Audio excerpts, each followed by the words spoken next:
જે રીતે ચેતરભાઈ અને એમના પરિવાર અને આદિવાસી સમાજના ખેડૂતો ઉપર ખોટી રીતે કેસ કરીને એને તુરંત સજા અપનાવવામાં જ્યારે ભાજપે એટલો મોટો રસ લીધો હતો, ત્યારે આજે સત્યનો વિજય થયો છે. સત્ય પરેશાન થઈ શકે છે, પરાજિત નહીં.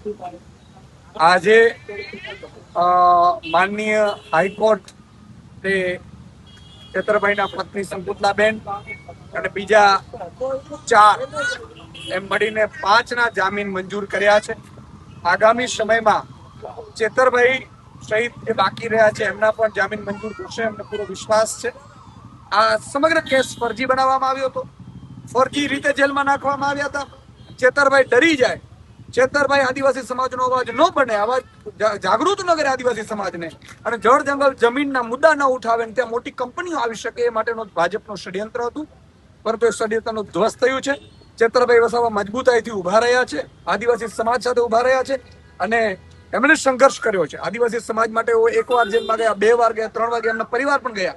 આજે સંકુતલાબેન અને આખો જે બહેનો છે એ આજે જેલમાંથી છૂટી છે. તો હું અને માનનીય ગુલાબસિંહજી, વર્ષાબેન, નિરંજનભાઈ, દયારામભાઈ સહિતની આખી ટીમ અમારી એમને આજે લેવા માટે જેલમાં આવ્યા છીએ.